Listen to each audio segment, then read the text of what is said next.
तो हम लोग वह प्रोफेसर का क्वेश्चन पेपर सॉल्व करेंगे, एमपी वाला। नमस्ते बेटा, नमस्ते। तो 30 क्वेश्चन हो गए, आगे बढ़ेंगे और आज पूरा क्वेश्चन सॉल्व करने का प्रयास करेंगे। गुड इवनिंग बेटा, ठीक है ना? तो चलिए 31 नंबर क्वेश्चन देखिए, क्योंकि हमें आज पूरा पेपर ये सॉल्व करना है, क्योंकि काफी लोगों की डिमांड कि आंसर बता दीजिए सर। ठीक है, जल्दी जल्दी हिंट बस देते चलते रहेंगे, जल्दी से सॉल्व। तो 31 नंबर क्वेश्चन देखिए, बहुत आसान क्वेश्चन। 31 नंबर क्वेश्चन में कह रहा है कि यदि मांग फलन ये दिया हुआ है, मांग फलन क्या है? एक्स स्क्वायर प्लस 43, ठीक है। फिर टोटल कॉस्ट फंक्शन दिया हुआ है, क्या दिया हुआ है? 15x minus 20x। तो लाभ अधिकतम करना है। तो लाभ अधिकतम कहाँ होता है बेटा? लाभ अधिकतम सीमांत आगम जो है, सीमांत होती है, वहीं पर तो लाभ अधिकतम होता है। तो हमें मांग फलन दिया हुआ है, तो सबसे पहले हमें मांग फलन से क्या निकालना पड़ेगा? टोटल रेवेन्यू फंक्शन, कुल आगम फलन, क्योंकि कुल लागत फलन तो दिया हुआ है, कुल आगम वाला नहीं दिया है। तो total revenue function TR function निकालना पड़ता है पी इंटू क्यू से। तो पी दिया हुआ है, क्यू का इसमें गुणा कर देंगे, और फिर टीआर से क्या निकालना है? एमआर। ठीक है। और फिर उधर कुल लागत फलन दिया हुआ है, कुल लागत फलन से क्या निकालना है? एमसी। और एमआर एमसी इक्वेट कर देंगे तो आंसर क्या आ जाएगा? 3। ठीक है, तो होगा। आप लोग जो प्रोसेस हमने बताया उसको करिए। तो 31 का आंसर ए, ठीक है, ए करेक्ट आंसर। अब 32 का आंसर देखिए, 32 का कह रहा है, 32 में भी मांग फलन दिया हुआ है, p बराबर 35 minus 2x minus x square. अब कह रहा है कि अगर ये मांग जो है 3 हो तो उपभोक्ता की बचत। ये क्वेश्चन लगभग 3 जगह रिपीट हुआ है। ये क्वेश्चन मैं सॉल्व करवा चुका हूं आप लोगों को। एमपी सेट का क्वेश्चन पेपर 2023 वाला सॉल्व करवाया है ना, एकदम हूबहू यही क्वेश्चन था। और यही क्वेश्चन छत्तीसगढ़ सेट में, तो वहां भी मैंने सॉल्व कराया है। करना क्या है, इसमें इंटीग्रेशन मेथड लगाना। ठीक है, सम देखो, ये मांग फलन कैसा दिख रहा है आप लोगों को? ये जो डिमांड फंक्शन है ये नॉन लीनियर है। कैसा है? एक्स स्क्वायर घात लगी है ना, इसलिए नॉन लीनियर। जब नॉन लीनियर डिमांड फंक्शन हो तो उस समय हम बचत या कंज्यूमर सरप्लस निकालने के लिए कौन सा फार्मूला यूज करते हैं? समाकलन विधि वाला, इंटीग्रेशन मेथड। ठीक है, कंज्यूमर सरप्लस का हम कौन सा मेथड यूज करेंगे? इंटीग्रेशन। तो उससे क्या निकालेंगे? Consumer surplus. क्या आएगा? 27। कल भी करवा चुके हैं हम लोग, तो आसान तो करिएगा, आ जाएगा। क्यों भाई, समझ में? बताइए आप लोग। हाँ बेटा। जी सर।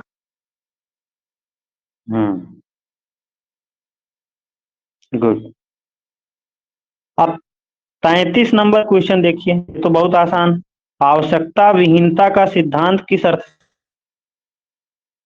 इलाहाबाद विश्वविद्यालय के प्रोफेसर हैं जेके मेहता,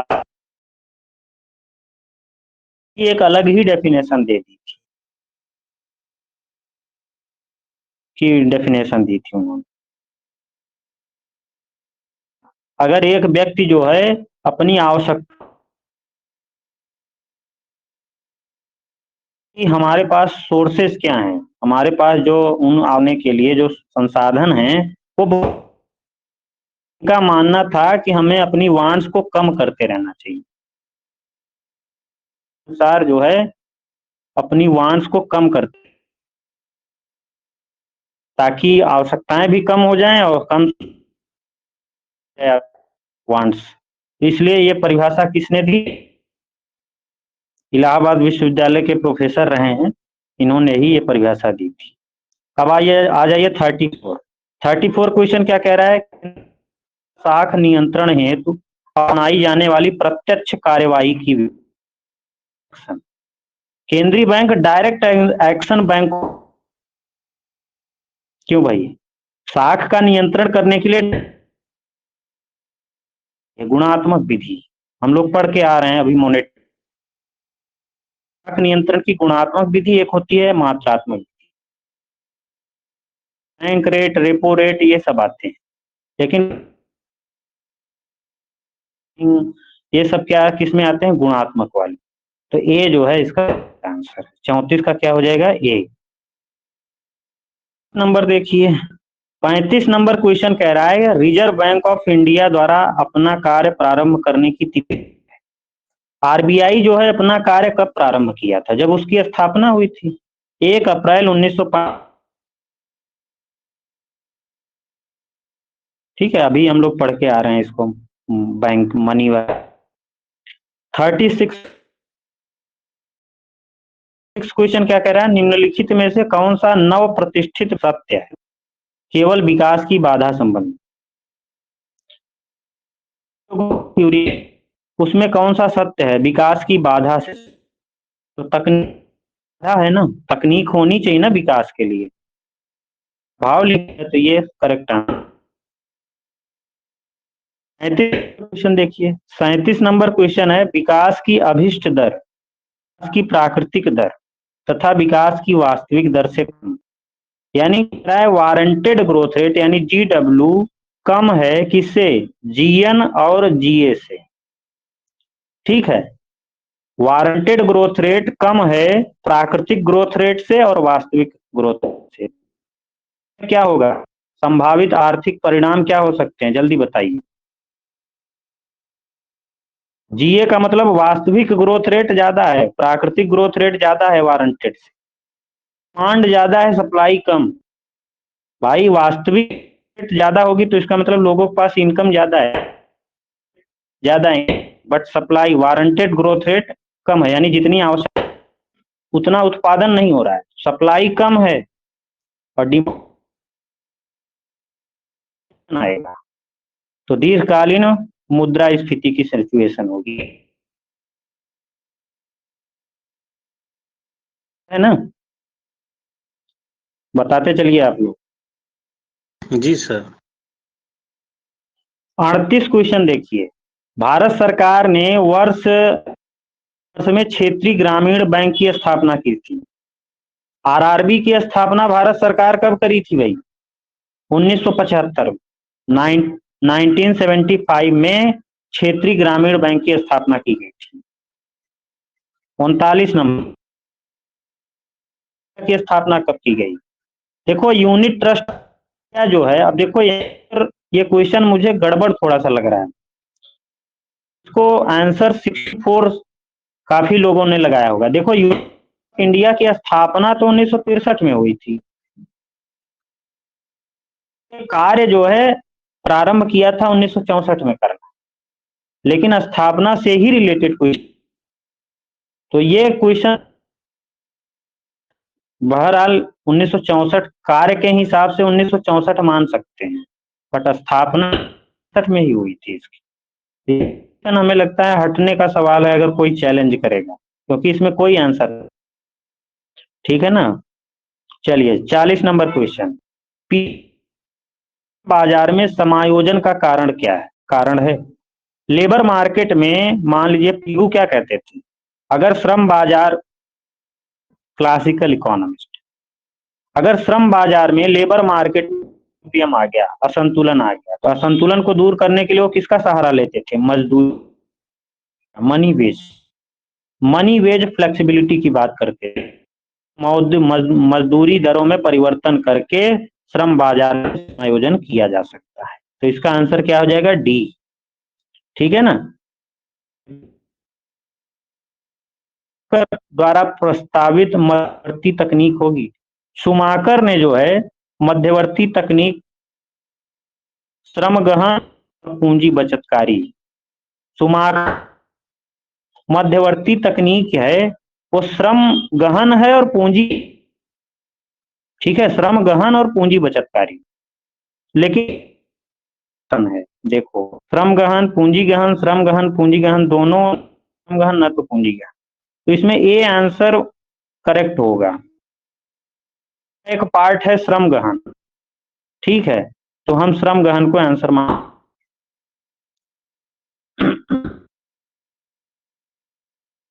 मांग की लोच पूर्ति की लोच से अधिक है।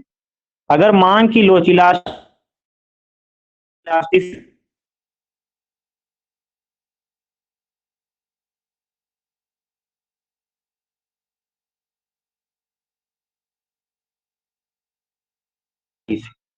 तो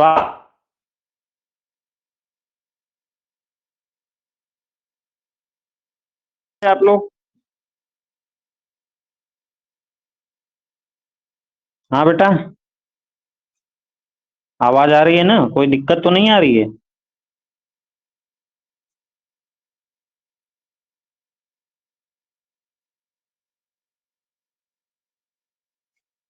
कृपानंद आवाज आ रही है बेटा? प्राप्ति, पूजा, शालिनी, कोई समस्या तो नहीं आ रही है ना? तुम लोग रिस्पांस तो किया करो। नहीं सर, कोई समस्या नहीं। कोई क्वेश्चन पूछा जाए तो उसका रिस्पांस दिया करो ना, तो पता चले ना क्या हो रहा है। इसका आंसर बताइए आप लोग। इलास्टिसिटी ऑफ डिमांड अगर ज्यादा है इलास्टिसिटी ऑफ सप्लाई से, यानी मांग की लोच ज्यादा है पूर्ति की लोच से, करों का भार किसके ऊपर पड़ेगा? विक्रेता के ऊपर अधिक पड़ेगा, विक्रेता के ऊपर? क्रेताओं की तुलना विक्रेताओं पर अधिक होगा। हाँ, तो करों का भार क्या होगा? ज्यादा किसके ऊपर पड़ेगा? विक्रेताओं के ऊपर, यानी कर भार क्रेताओं की तुलना में विक्रेताओं पर ज्यादा अधिक पड़ेगा, तो बी इसका करेक्ट आंसर हो जाएगा। चलिए 43 नंबर क्वेश्चन। सार्वजनिक ऋण को उपयोगी और सार्वजनिक वित्त का एक महत्वपूर्ण अंग बनाने का श्रेय किसे जाता है? जेएम कीन्स को, ठीक है, ए आंसर। अब मध्य प्रदेश के क्वेश्चन हम थोड़ा सा इग्नोर करेंगे क्योंकि मध्य प्रदेश हमने इतना पढ़ा नहीं है।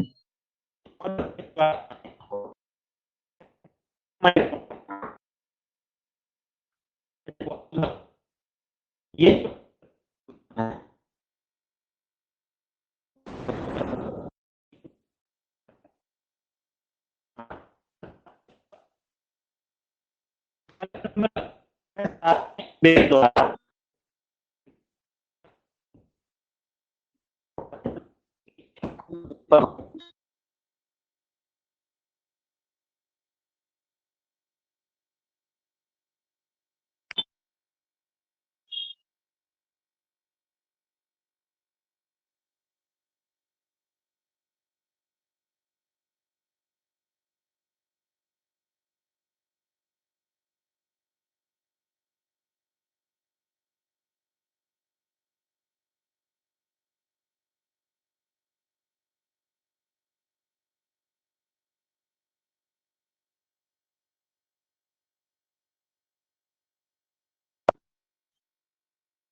क्यों भाई, ऑडियो वीडियो क्लियर है ना? जी सर। हाँ, अभी क्लियर है कि नहीं? थोड़ा सा मौसम खराब है तो थोड़ा सा आप लोग जो है ध्यान रखिएगा। जहाँ दिक्कत हो ना तुरंत बोल दिया करिए कि वहीं पे रुक जाएंगे फिर, ताकि जब नेटवर्क आ जाए तब शुरू करेंगे। हाँ, 47 नंबर क्वेश्चन देखिए आप लोग।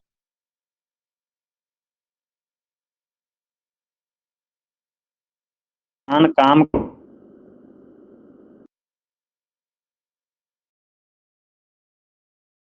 वो बिना शर्त के करती है ना, कोई उसका एक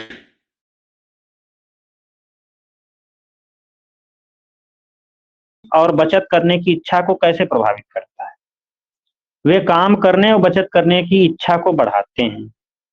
उनका काम करने और बचत करने की इच्छा पर कोई प्रभाव नहीं पड़ता। इससे काम करने और बचत करने की इच्छा कम हो जाती। अगर सरकार जो है अनुदान देती है प्रोड्यूसरों को, तो क्या करते हैं? वह काम ज्यादा अच्छे से करेंगे ना, और बचत करने की इच्छा भी उनको बढ़ेगी, उत्पादन ज्यादा होगा। तो ए जो है करेक्ट आंसर है इसका। ये क्या हो जाएगा? Correct answer. चलिए 48 क्वेश्चन देखिए, गुणक का आकार मुख्य रूप से किसके ऊपर निर्भर करता है? जो मल्टीप्लायर है उसका मान किसके ऊपर मुख्य रूप से निर्भर करता है? मल्टीप्लायर क्या होता है? k बराबर 1 माइनस एमपीसी। जो गुणक होता है वो मुख्य रूप से सीमांत उपभोग प्रवृत्ति के ऊपर डिपेंड करता है, एमपीसी के ऊपर। तो सीमांत उपभोग प्रवृत्ति एमपीसी, इसका आंसर बी होता है। ठीक है ना? चलिए, त्वरक सिद्धांत की मान्यता क्या है भाई? बताइए आपको, त्वरक सिद्धांत की मान्यता क्या है? साख और पूंजी बेलोचदार पूर्ति। साख की लोचदार पूर्ति या पूंजी की बेलोचदार पूर्ति? तो इसका आंसर बी है, साख की लोचदार पूर्ति या पूंजी की बेलोचदार पूर्ति त्वरक सिद्धांत की मान्यता। रैखिक प्रोग्रामिंग के संस्थापक कौन है? अभी हम लोग पढ़ के आ रहे हैं, लीनियर प्रोग्रामिंग के संस्थापक कौन है? कांतोरोविच। ठीक है, तो इसका आंसर ए हो जाएगा। रेखीय प्रोग्रामिंग के संस्थापक कौन है? एलवी कांतोरोविच। चलिए 51 नंबर क्वेश्चन, अदा प्रदा विश्लेषण तकनीक का आविष्कार प्रोफेसर लियोनटिफ ने किस वर्ष में किया था? जो इनपुट आउटपुट मॉडल है उसको लियोनटिफ ने कब दिया था भाई? 1950, 1951,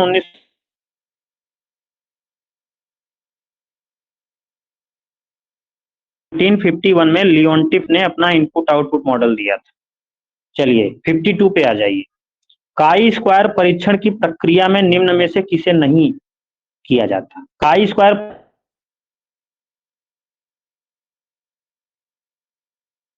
परीक्षण किया जाता है,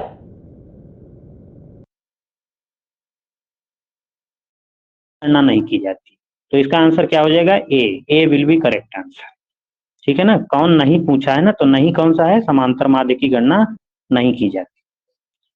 53 नहीं करेंगे, मध्य प्रदेश का क्वेश्चन है। ठीक है, 54 पे आ जाए, निम्नलिखित में से कौन सा तकनीक से संबंधित सही विकल्प है? चलिए बताइए, पूंजी गहन तकनीक श्रम उपयोग प्रयोगी होती है। क्यों भाई? पूंजी गहन तकनीक जो होती है वो श्रम प्रयोगी होती है, यानी कैपिटल इंटेंसिव जो टेक्नोलॉजी होती है वो लेबर इंटेंसिव होती है। ऐसा है क्या?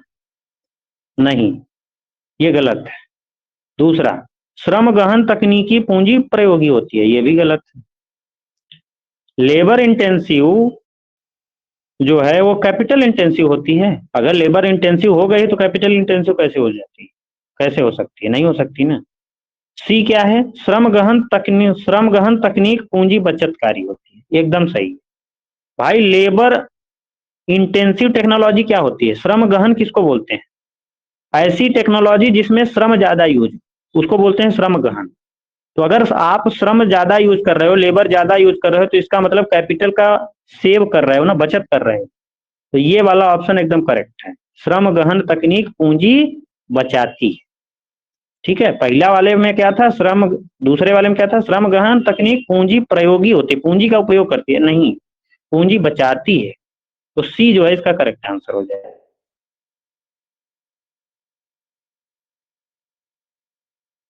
लक्ष्य को प्राप्त करना है, इसका यह कथन किसका है? VKRB राव। VKRB राव जो है प्लानिंग कमीशन में थे, उन्होंने ही इनका ये कथन दिया था। चलिए 56 नंबर क्वेश्चन देखिए, 56, आर्थिक वृद्धि और आर्थिक असमानता से के संदर्भ में साइमन कुजनेट ने कौन सी परिकल्पना प्रस्तुत की थी? उल्टा यू आकार, इन्वर्टेड यू हाइपोथेसिस जो है साइमन कुजनेट ने दी थी। उन्होंने आर्थिक वृद्धि और आर्थिक असमानता में संबंध के दिखाने के लिए उल्टा यू आकार का परिकल्पना दी है। 57, पूर्ण प्रतियोगिता में कीमत का निर्धारण कौन करता है? जल्दी बताइए, परफेक्ट कंपटीशन में कीमत का डिटर्मिनेशन कौन करता है?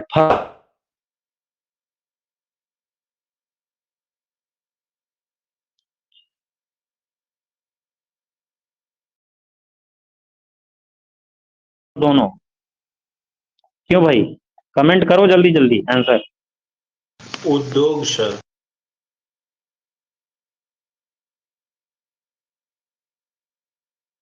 तो वही कीमत सभी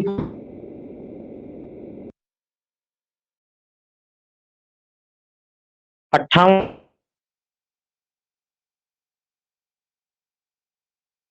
उस तरह की रणनीति को क्या बोलते हैं? प्योर, विशुद्ध व्यूह रचना। ठीक है,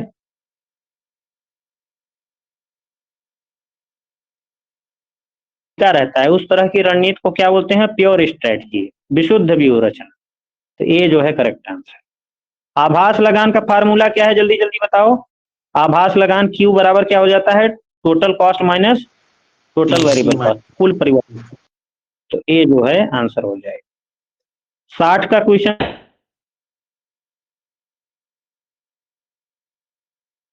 लिखा प्रोफेसर पीगू।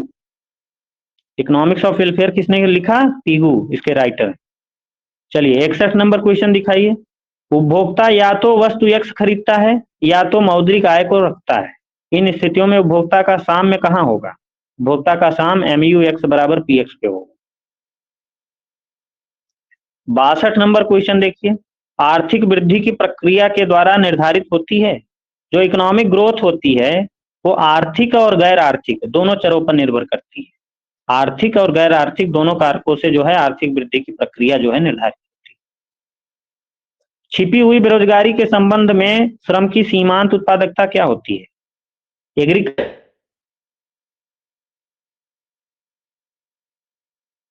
में श्रम की सीमांत उत्पादकता क्या होती है? शून्य होती है। तो इसका आंसर क्या हो जाएगा? सी। चलिए 64 क्वेश्चन आ जाइए। पिकॉक वाइजमैन परिकल्पना के अनुसार सकेंद्रीकरण प्रभाव कंसंट्रेशन इफेक्ट क्या बताता है? हम लोग अभी पढ़ के आए हैं पिकॉक वाइजमैन थ्योरी में। कंसंट्रेशन एकाग्रता प्रभाव क्या बताता है? यह परिकल्पना समय के साथ सार्वजनिक व्यय के क्रमिक वृद्धि का सुझाव देती है। ये जो है करेक्ट आंसर। कंसंट्रेशन प्रभाव में क्या करता है? जो जैसे कोरोना आया था तो कोरोना में सरकार क्या करती है? समय के साथ सरकार को सजग रहना पड़ेगा ना, अपनी जो आर्थिक व्यय है, जो सार्वजनिक व्यय है, उसको क्रमिक बढ़ाना पड़ेगा ना सरकार को। अगर कोरोना को दूर करना है, कोरोना से संबंधित जितनी भी समस्याएं आई हैं देश में, उनको दूर करने के लिए क्या करना पड़ेगा? क्रमिक वृद्धि करनी पड़ेगी सार्वजनिक व्यय। तो ये जो है इसका करेक्ट आंसर है। क्रय शक्ति समता सिद्धांत कब विकसित किया गया भाई? गुस्ताव कैसल जो है क्रय शक्ति समता सिद्धांत दिए थे, purchasing power parity theory. Purchasing power parity theory किसने दी थी? Gustav castle. कब दिए थे? 1920। अब देखो इसमें भी हमें संदेह है इस क्वेश्चन में। सही मायने में जो क्रय शक्ति समता सिद्धांत है वो 1918 में आया था, बट 1918 इसमें कहीं ऑप्शन में है ही नहीं। तो 1920 हमें कहीं नहीं मिला। हमने गुस्ताव कैसल का वो भी पढ़ा, आर्टिकल भी देखा है, उसमें भी 1918 ही दिया हुआ है, 1920 कहीं नहीं दिया हुआ। तो हमें दो क्वेश्चन बड़ा वो लग रहा है, यूनिट ट्रस्ट ऑफ इंडिया वाला, एक क्रय शक्ति समता सिद्धांत वाला, दोनों ईयर गलत दिए हुए हैं। एक में 1964 है, एक में 1920। ये 1918 है। बहरहाल 1920 मान के चलना है। अगर चैलेंज करेंगे तो ये क्वेश्चन हट सकता है। चलिए 66 क्वेश्चन आ जाइए। वह केंद्रीय मूल्य बताइए जो श्रेणी को दो बराबर भागों में बांटता है। एक श्रेणी है, दो बराबर भागों में कोई भी मान बांट दे तो उसको क्या बोलते हैं? माध्यिका। उसको क्या बोलते हैं? माध्यिका। माध्यिका जो है श्रेणी को दो बराबर भागों में बांटती है। तो इसका आंसर क्या हो जाएगा? ए। चलिए 67 क्वेश्चन देखिए।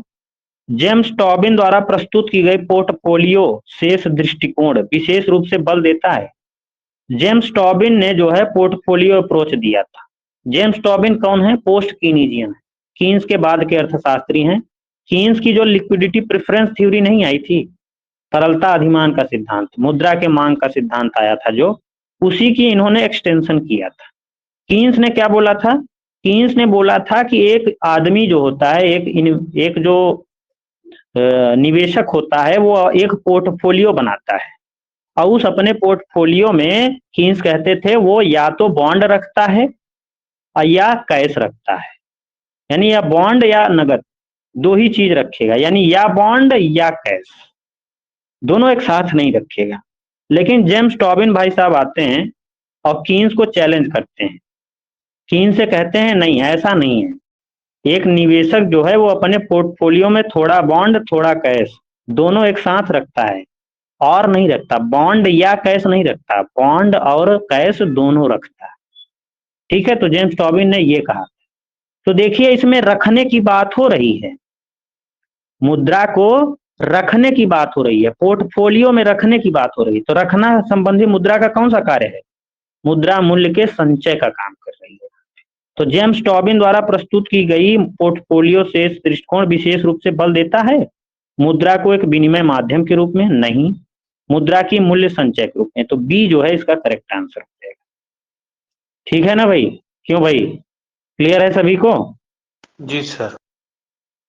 हाँ, 68 क्वेश्चन मध्य प्रदेश से संबंधित है तो इसको इग्नोर करेंगे। अब 69 क्वेश्चन देखिए। राष्ट्रीय आय गणना की व्यय विधि में निम्न घटकों में से किसको सम्मिलित नहीं किया जाता? हम लोग अभी राष्ट्रीय आय पढ़ के आ रहे हैं मैक्रो इकोनॉमिक्स में। व्यय विधि में क्या क्या शामिल होता है? उपभोग, शासकीय उपभोग, सरकारी उपभोग व्यय, निजी उपभोग व्यय, ये दोनों शामिल होते हैं। और प्लस कुल स्थिर पूंजी निर्माण भी होता है। ये नहीं होता। ये किस में होता है? आय विधि में होता है। आय विधि में कर्मचारियों का जो पारिश्रमिक होता है ये आय विधि में शामिल होता है। तो सी नहीं है, तो इसका आंसर क्या हो जाएगा? सी। तो कंपनसेशन ऑफ एम्प्लॉई है वो इनकम मेथड का पार्ट है। कर्मचारियों को जो पारिश्रमिक दिया जाता है वो इनकम मेथड का पार्ट है, व्यय विधि का पार्ट नहीं है। ठीक है ना? तो सी इसका आंसर है। 70 क्वेश्चन दे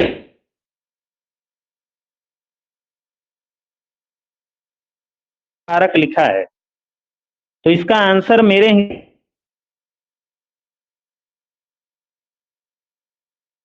से पूंजी दूसरे देश में पूंजी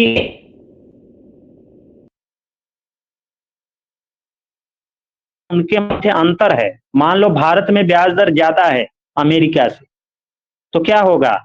अमेरिका के लोग भारत में निवेश करना शुरू कर देंगे। क्यों?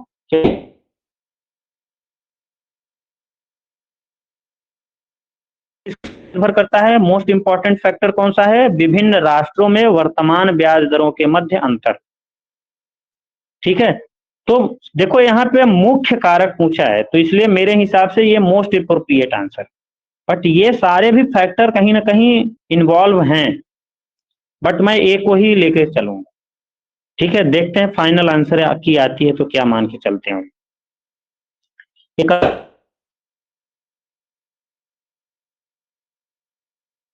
पूंजी का जो संचलन होता है, जो अंतरराष्ट्रीय पूंजी का प्रवाह होता है, वो किसका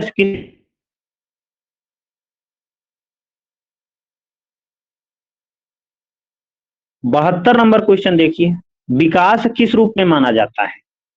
क्यों भाई? विकास, हम लोग आर्थिक विकास और आखिर आर्थिक समृद्धि पढ़े हैं ना, याद होगा आप लोगों को। आर्थिक विकास और आर्थिक समृद्धि में क्या अंतर है? आर्थिक विकास का एक पार्ट है आर्थिक समृद्धि। जो इकोनॉमिक ग्रोथ होती है वो इकोनॉमिक डेवलपमेंट का ही एक पार्ट है। यानी economic growth is the subset of economic development. तो विकास किसको बोलोगे? आर्थिक वृद्धि के साथ जब गुणात्मक परिवर्तन हो तो उसको बोलते हैं विकास। ये विकास कब होता है? देखो, जब इकोनॉमी में हमारे ग्रोथ के साथ साथ standard of living, per capita, health, खुशहाली, ये सब भी रहे, तो ये सब क्या है? स्टैंडर्ड ऑफ लिविंग, हेल्थ, खुशहाली,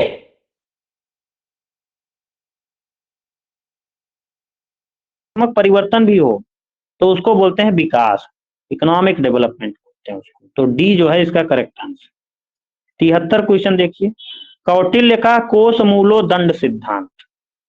कौटिल्य का एक फ्रेज था, संस्कृत का एक फ्रेज है, वाक्य है, कोष मूलो दंड किस विभाग का प्रतीक चिन्ह है? हमारे भारत में जो है आयकर विभाग जो है, आयकर विभाग की जो स्थापना है ना, ये कौटिल्य के कोष मूलो दंड से ही लिया गया है। आयकर विभाग की स्थापना की गई थी। ठीक है ना? तो इसका आंसर सी हो जाए। 74 नंबर क्वेश्चन देखिए। मुद्रा का आविष्कार किसका परिणाम? मुद्रा जो है विश्व में कैसे आई, इसका कारण क्या है? कारण यह है कि मुद्रा जब नहीं था तो उसके पहले बार्टर सिस्टम था, वस्तु विनिमय प्रणाली थी। वस्तु विनिमय प्रणाली में बहुत सारी कठिनाइयां आती थी। अब भैया वस्तु विनिमय प्रणाली में क्या होता था? डबल कॉन्सिडेंस की समस्या आती थी। अब भैया आप एक दूसरे से वस्तु कब अदला बदली करोगे? जब आपके मतलब की चीज सामने वाले के पास हो, सामने वाले के मतलब की चीज आपके पास हो, तभी तो बार्टर सिस्टम काम करेगा। तो ये सब समस्याएं आती थी, इसीलिए मनुष्य ने क्या दिया? मुद्रा रूपी आविष्कार किया। तो क्यों किया, किसका परिणाम है, वस्तु विनिमय की कठिनाइयों के साथ। तो सी इसका आंसर हो जाएगा। 75 नंबर देखिए, कैम्ब्रिज समीकरण का पीगू संस्करण। पीगू का समीकरण क्या है भैया, क्वांटिटी थ्योरी ऑफ मनी में P बराबर KR/M, तो बी इसका करेक्ट आंसर है। चलिए 76 नंबर क्वेश्चन देखिए, उपभोग के मनोवैज्ञानिक नियम में किन दो तत्वों के बीच संबंध है। उपभोग का मनोवैज्ञानिक सिद्धांत किसने दिया था भाई, कीन्स ने। किसने दिया था, कीन्स ने। कीन्स ने उपभोग के लिए क्या बताया संबंध, आय और उपभोग वह संबंध बताया था।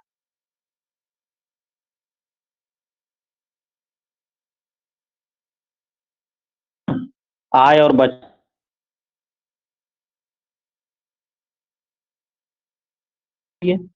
उपभोग की अस्थायी आय परिकल्पना के अनुसार उपभोग व अस्थायी आय के बीच संबंध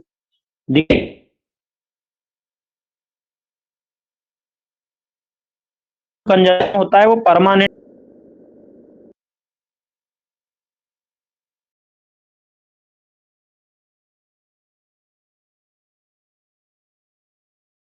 यानी अस्थायी आय परमानेंट इनकम का वो जिसका उपभोग किया जाता है वो के है। तो ये डी जो है समीकरण दिए थे। सर कट गया है, दिखाई नहीं दे रहा। चलें आगे, क्या हो गया,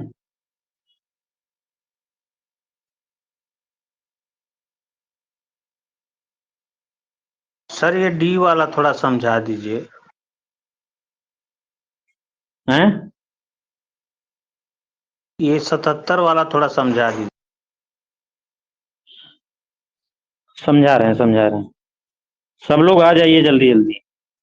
थोड़ा सा बारिश का मौसम है तो नेटवर्क में प्रॉब्लम हो रही है, तो थोड़ा सा। अभी सबको क्लियर है ना, चलें आगे। क्यों भाई, अभी सभी को क्लियर है।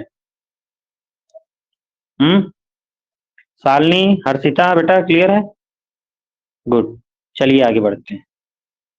77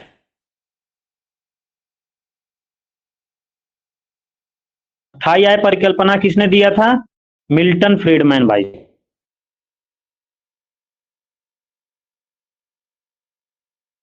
रीज्वाइन करो, वीडियो दिखने लगेगा तुरंत। री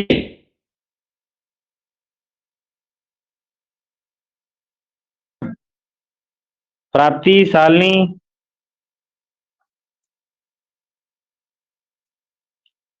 बेटा एक बार जल्दी सब लोग बता दो तो हम लोग आगे बढ़े जल्दी से।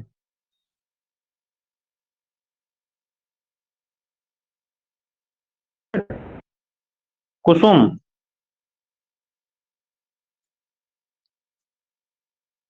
Kusum ji, good. 77 number question देखिए, कह रहा है कि उपभोग की अस्थायी आय परिकल्पना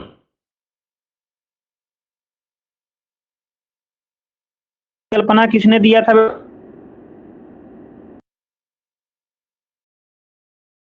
में इन्होंने अपनी थ्योरी दी थी और कहा था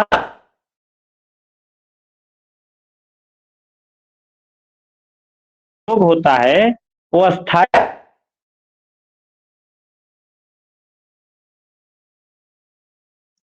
ये समीकरण का यूज किया था डी वाला।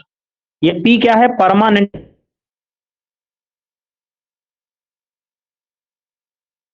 के परमानेंट इनकम, अस्थायी आय का वह भाग जो उपभोग करते हैं लोग। तो इसका आंसर डी हो जाएगा, ठीक है ना। बाकी वाईपी क्या है, सीपी क्या है।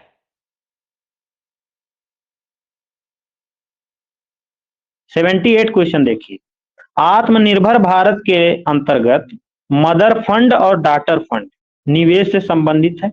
आत्मनिर्भर भारत के अंतर्गत जो मदर फंड है और डॉटर फंड है, ये निवेश जो है एमएसएमई से संबंधित है, सूक्ष्म लघु और मध्यम उद्यम से, एमएसएमई से। तो इसका आंसर बी हो जाएगा, ठीक है ना। कोई जो है जिसका पेपर है वो हमारा है महिला सशक्तिकरण, ये अलग ही धर्रा में जा रहा है। तो इसका आंसर क्या हो जाएगा, बी। इसका आंसर क्या हो जाएगा, बी, बी फॉर बॉल। चलिए 79 क्वेश्चन देखिए, टिकाऊ शुद्ध राष्ट्रीय आय में क्या सम्मिलित होता है। जो सस्टेनेबल नेट नेशनल इनकम होती है उसमें क्या क्या सम्मिलित होता है, विनिर्माण पूंजी और पर्यावरण पूंजी दोनों को सम्मिलित किया जाता है, आकलन के लिए सम्मिलित किया जाता है, ठीक है। जो सस्टेनेबल नेट नेशनल इनकम होती है, उसकी गणना के लिए क्या किया जाता है, विनिर्माण पूंजी और पर्यावरणीय पूंजी दोनों को लिया जाता है। यानी टिकाऊ शुद्ध राष्ट्रीय आय के लिए आकलन के लिए क्या सम्मिलित किया जाता है, विनिर्माण पूंजी और पर्यावरणीय, मैन्युफैक्चरिंग कैपिटल और इन्वायरमेंटल कैपिटल दोनों को लिया जाता है। चलिए 80 नंबर क्वेश्चन देखिए, प्रतिकूल भुगतान संतुलन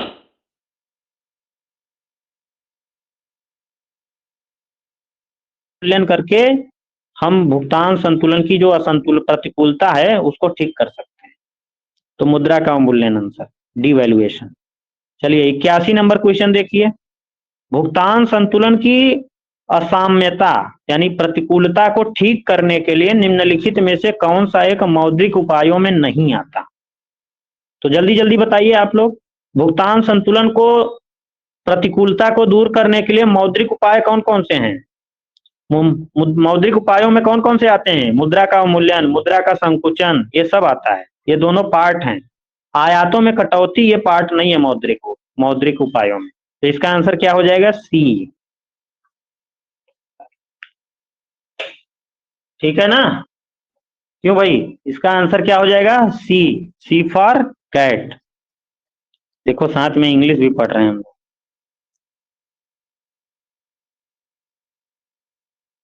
82 नंबर क्वेश्चन देखिए, 82 कीन्स के रोजगार सिद्धांत के संबंध में कौन सा कथन सत्य है। चलिए भाई बताइए आप लोग, कीन्स के रोजगार सिद्धांत में कौन सा कथन सत्य है, हैं? कौन बताएगा, जल्दी जल्दी बताओ। हाँ बेटा,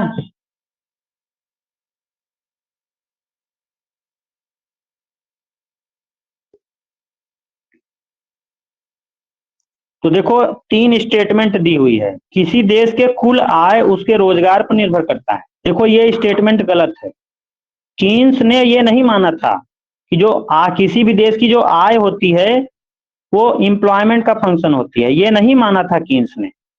कीन्स ने क्या माना था कि जो रोजगार है वो उसके इनकम के ऊपर डिपेंड करता है। ठीक है, कीन्स ने क्या माना था, employment is the function of income.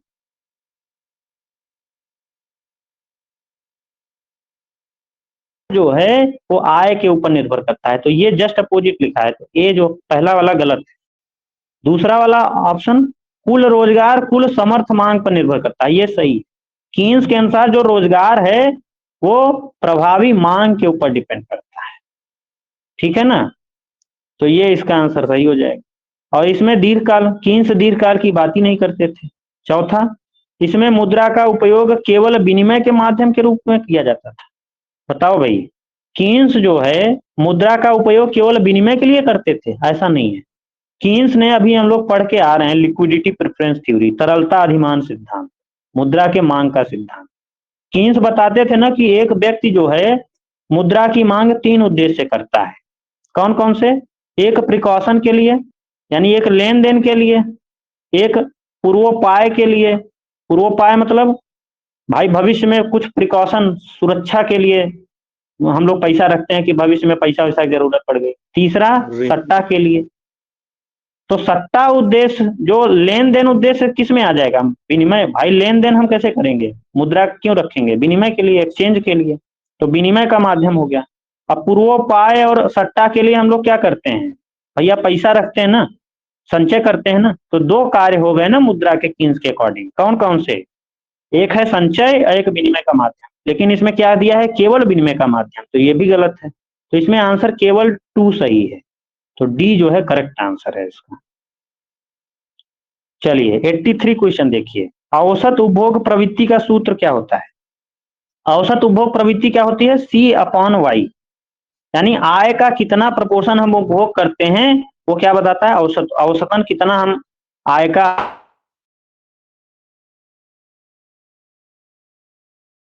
जो है करेक्ट आंसर। 84 नंबर क्वेश्चन देखिए, 44 देशों के प्रतिनिधियों द्वारा ब्रेटन वुड्स सम्मेलन समझौते पर कब हस्ताक्षर किए गए जिसके कारण अंतरराष्ट्रीय मुद्रा कोष की स्थापना की गई। तो जुलाई 1944 में अंतरराष्ट्रीय मुद्रा कोष की स्थापना की गई थी, तो इसका आंसर क्या हो जाएगा, ए। चलिए 85 नंबर क्वेश्चन देखिए। 85 नंबर, ये भी नॉर्मल डिस्ट्रीब्यूशन का क्वेश्चन है। इसका आंसर आप लोग कैलकुलेट करिएगा, आसान है बट थोड़ा सा टाइम लगेगा इसमें। पहले आप लोग जो है, ये रेंज दी हुई है, इस रेंज में और माध्य दिया हुआ है और प्रमाप विचलन, तो फार्मूला लगेगा बट इसमें टेबल ओबल भी देखने पड़ेगी आपको। तो इसका आंसर बी है।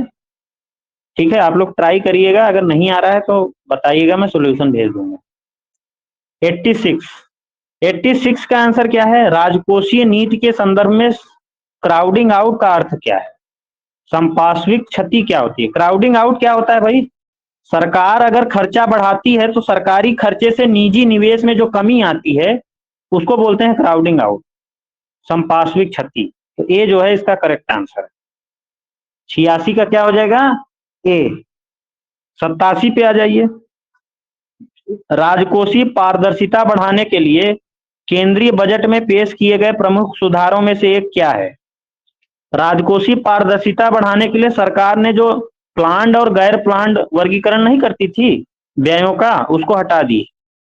ठीक है, योजना और गैर योजना जो वर्गीकरण होता था व्ययों का, उसको हटा बंद कर दिया गया है। तो ये पारदर्शिता के लिए किया गया था। ठीक है, तो इसका आंसर सी हो जाएगा। 88 नंबर क्वेश्चन देखिए। 88 नंबर,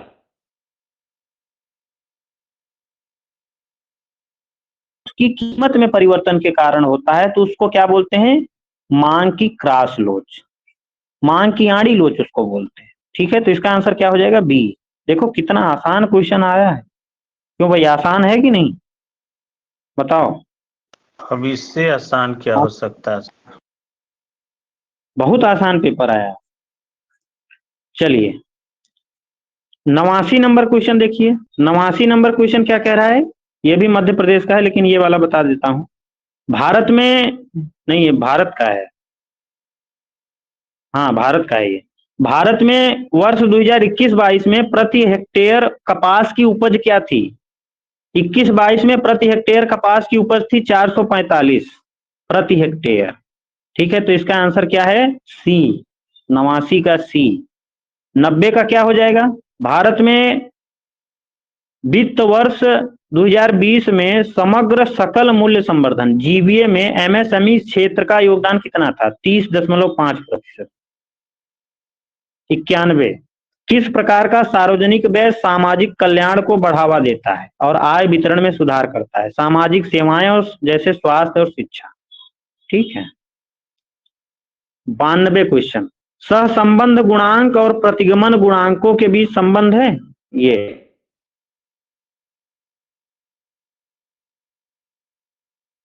93 क्वेश्चन, 93 क्वेश्चन देखिए भाई।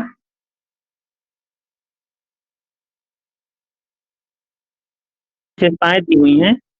क्या विशेषताएं दी हुई हैं? पहली विशेषता,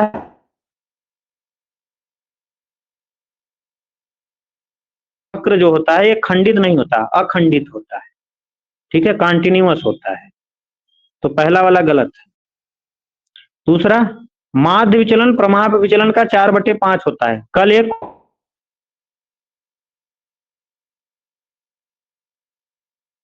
वक्र एक बहुलक होता है, जो प्रसामान्य वक्र होता है, नॉर्मल डिस्ट्रीब्यूशन होता है, उसमें बहुलक जो होता है एक समान होता है माध्य और माध्यिका के। तो ये वाला सही है।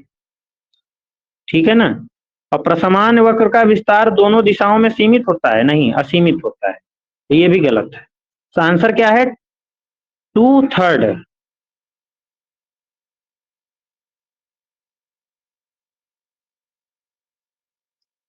94 पे आ जाइए। भुगतान संतुलन घाटे में संशोधन को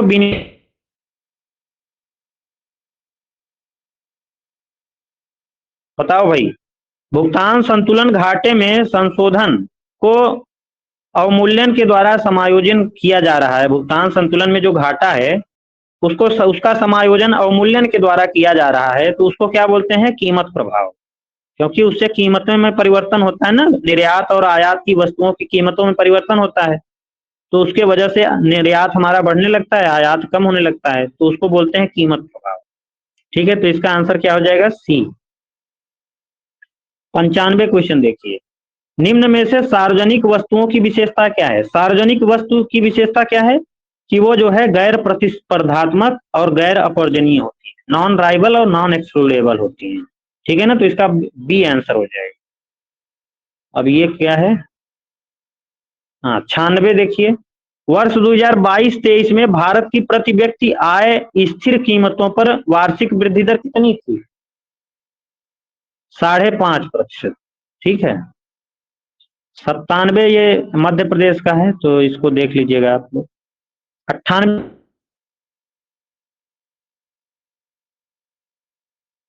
सही नहीं है पूछ रहा है। तो अंतरजातीय विकास का जो सिद्धांत है वो रोमर द्वारा विकसित किया गया है, सही है। ये पूछा है सही नहीं है, पहला सही है। बी वाला अंतरराष्ट्रीय विकास सिद्धांत को नवीन विकास सिद्धांत के रूप में जाना जाता है, सही है। यह पूरक निवेश की बात करता है, सही है। डी गलत है, अंतरजातीय विकास जो सिद्धांत है वो पुराने विकास सिद्धांत के रूप में जाना जाता है, नहीं। तो जो है डी इसका करेक्ट आंसर है, क्योंकि नहीं पूछा है ना, तो डी जो है करेक्ट है। तो 98 का क्या हो जाएगा? डी। चलिए 99 क्वेश्चन आ जाइए। मुंडल फ्लेमिंग मॉडल के अनुसार स्थिर विनिमय दर के अंतर्गत समग्र आय प्रभावित नहीं होती। क्यों भाई? हम लोग मुंडल फ्लेमिंग मॉडल पढ़ के आ रहे हैं। अगर स्थिर विनिमय दर प्रणाली है तो स्थिर विनिमय दर प्रणाली के अंतर्गत कौन सी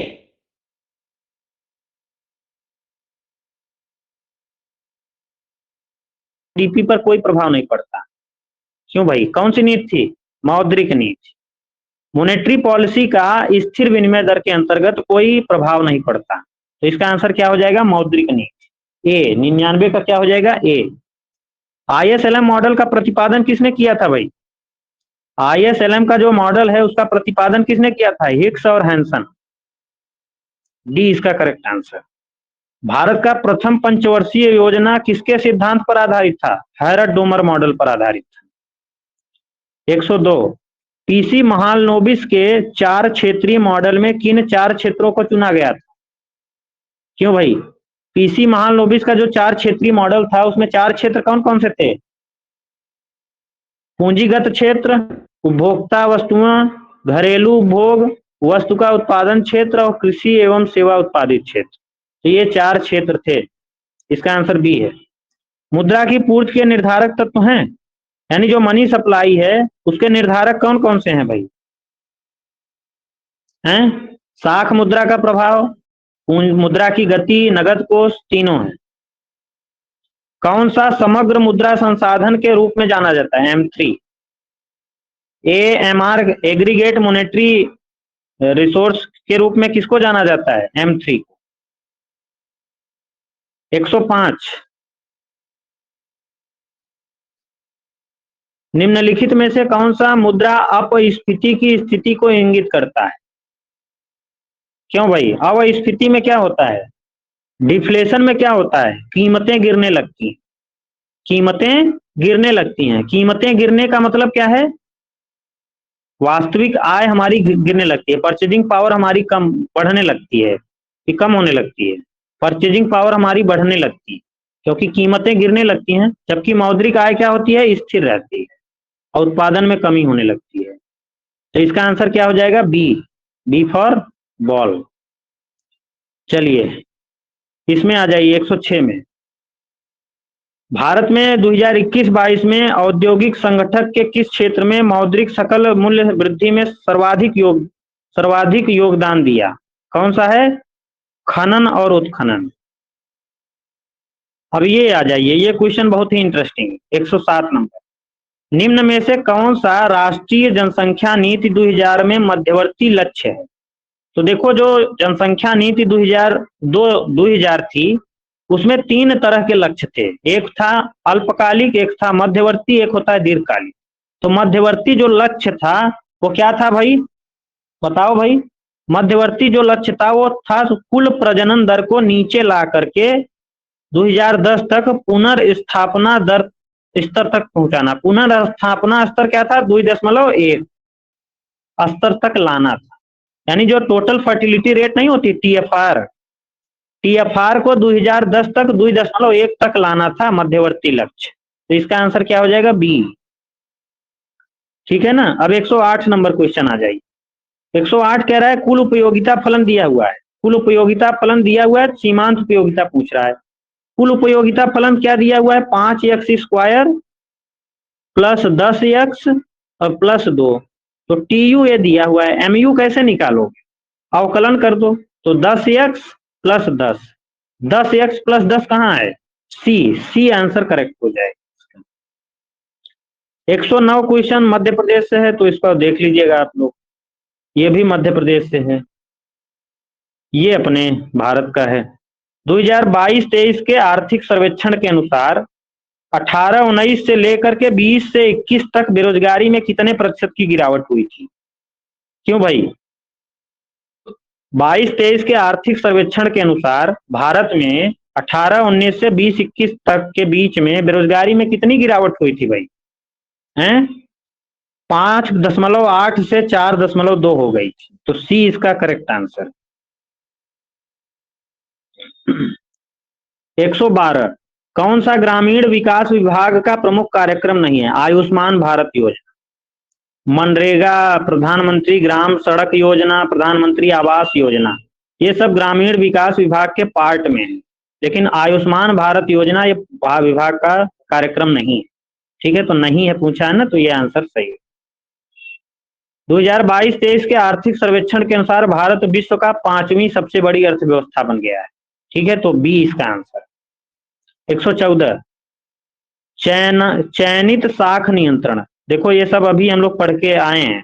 चयनित शाख, सेलेक्टिव, जो गुणात्मक शाख नियंत्रण को चयनित शाख नियंत्रण भी बोलते हैं। तो चयनित शाख नियंत्रण की सफलता का अंश किसके ऊपर निर्भर करता है, प्रभावी शाख नियंत्रण की सीमा पर, सही है। गैर बैंक की शाख की उपलब्धता, ये भी सही है। सामान्य मांग की तुलना में पूर्ति के अभाव के अंश, ये भी सही है। तो इसका आंसर उपयुक्त सभी होगा मेरे हिसाब से। बाकी फाइनल आंसर की आती है तो देखते हैं। ठीक है, लेकिन इसका आंसर जो है डी होना चाहिए। 115 का क्या आंसर है, अनुकरण सिद्धांत किसने दिया, अनुकरण अंतराल सिद्धांत। इमिटेशन गैप थ्योरी किसने दी, पोजनर ने। इंटरनेशनल में मैं 60 नोट्स में आप लोगों को ये थ्योरी लिखवाया हूं। अनुकरण अंतराल सिद्धांत किसने दिया था, पोजनर, 1963 में या 61 में दिया था। चलिए 116 क्वेश्चन देखिए, किसके अनुसार समानता का अर्थ आनुपातिक करारोपण होता है, चैपमैन के अनुसार। चैपमैन ने कहा था कि समानता का अर्थ है आनुपातिक करारोपण, तो इसका आंसर है।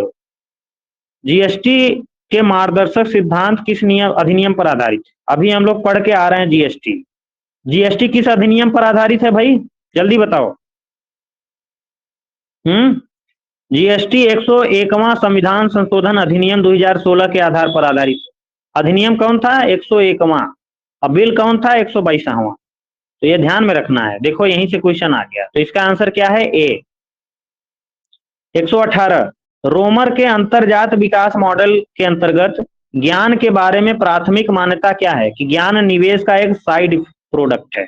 ठीक है, तो बी इसका करेक्ट आंसर है। 119 अर्थशास्त्र की आवश्यकता विहीनता की परिभाषा किसने दी, जेके मेहता ने। क्यों भाई, ये दूसरी बार मिल रहा है क्या क्वेश्चन, क्यों भाई सर, ये आवश्यकता विहीनता वाला दूसरी बार मिल रहा है ना, यानी ये 2 बार आया है। इसका मतलब ये क्वेश्चन सबको बढ़िया 8 नंबर फ्री में मिलेगा सबको। सालनी तुम्हें 8 नंबर फ्री में मिलेगा। 120 120 क्वेश्चन देखो, तो सही है तभी तो मिलेगा। उत्पादन की श्रम प्रधान तकनीक वह होती है जिसे पूंजी की दी हुई मात्रा के साथ अधिक मात्रा में श्रम की जरूरत पड़ती है। यह कथन किसका है, प्रोफेसर पीगू का। ठीक है, पीगू की यह डेफिनेशन है। 121 क्वेश्चन, लागत लाभ विश्लेषण में किस दशा में परियोजना को निरंतर बनाए रखना लाभप्रद होता है। यह बताओ, आप निवेश कब करते हो, निवेश कब होता है, जब लाभ ज्यादा हो, बेनिफिट ज्यादा हो लागत से, कॉस्ट से, तभी तो आप लाभप्रद होगा आपके लिए। तो ए आंसर सही है। जब B/C ज्यादा होगा 1 से, तभी हम जो है अपने निवेश को बनाए रखेंगे।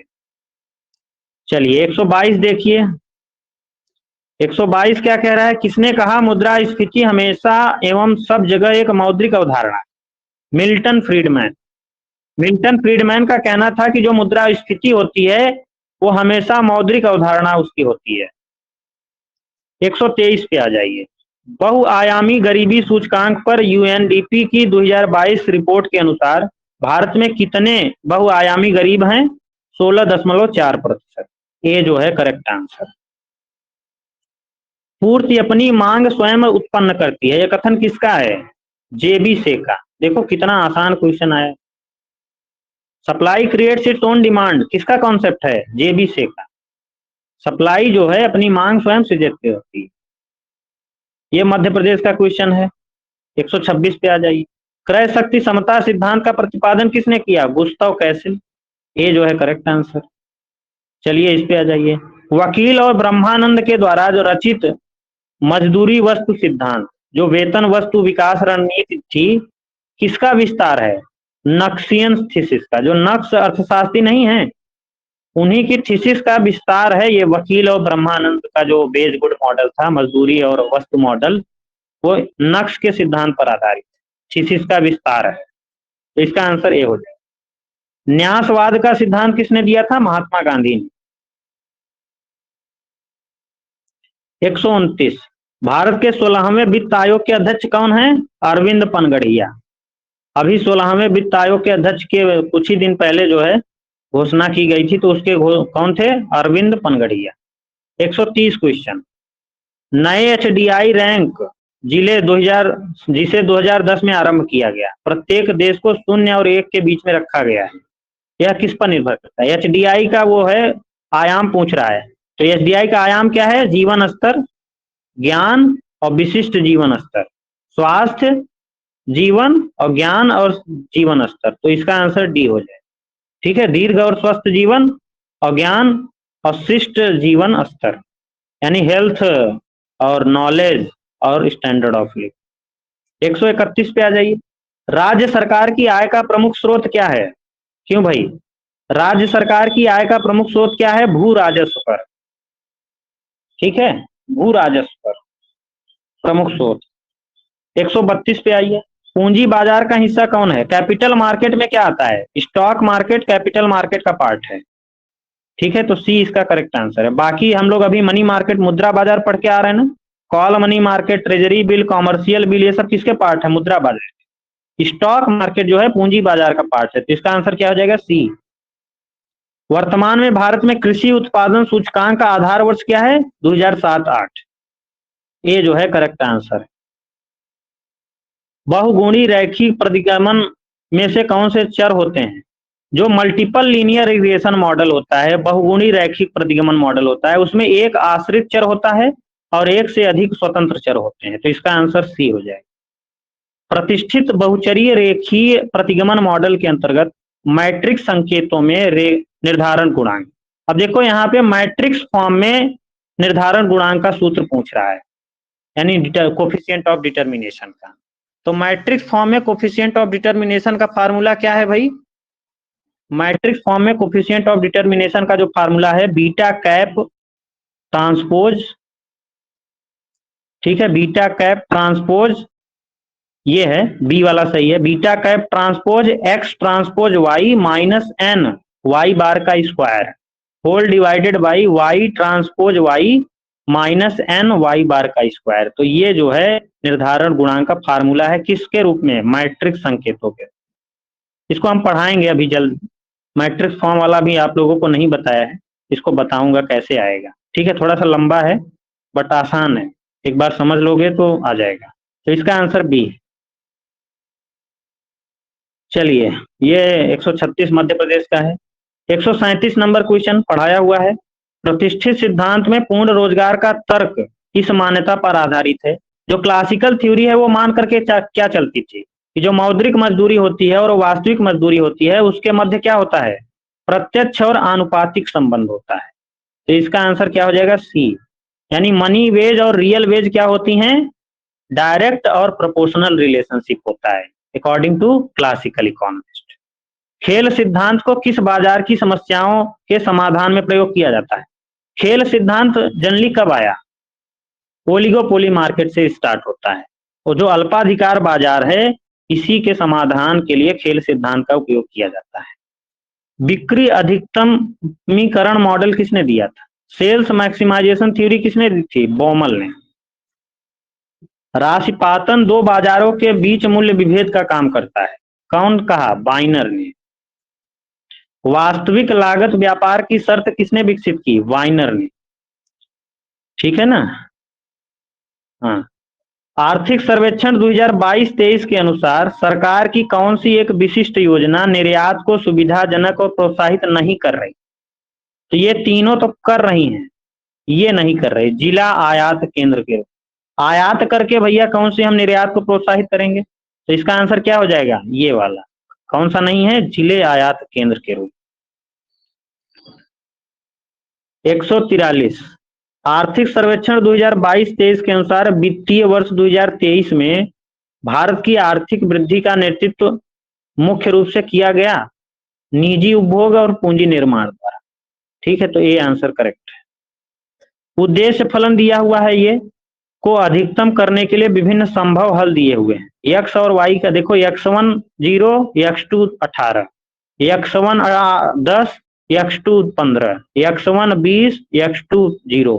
तो ये सारे मान रख के देखो, यानी 0 18 रख के देखो, 10 15 रख के देखो x1 x2 की जगह पे, और 20 और 0 रख के देखो, और इन तीनों मानों से किन मानों पर, x1 x2 के किन मानों पर ये मान अधिकतम होगा, वही आंसर हो जाएगा। तो 10 और 15, 10 गुणा 45 और 15 गुणा 55 सबसे अधिक होगा इसी पर, तो इसका बी आंसर करेक्ट।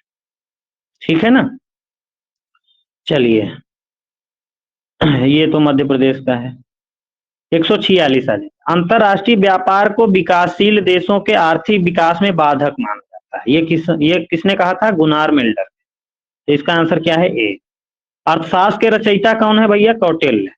अर्थशास्त्र के रचयिता कौटिल्य हैं, बट अर्थशास्त्र के लेखक कौन है? Adam Smith.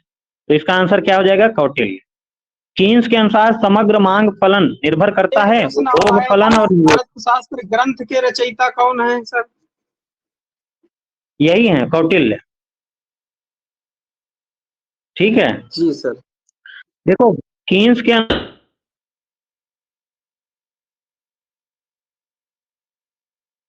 उपभोग फलन और निवेश फलन के बराबर, तो डी इसका आंसर। प्रकट अधिमान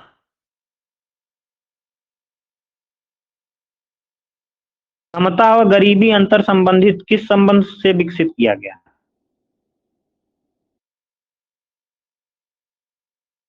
ने विकसित किया? अमर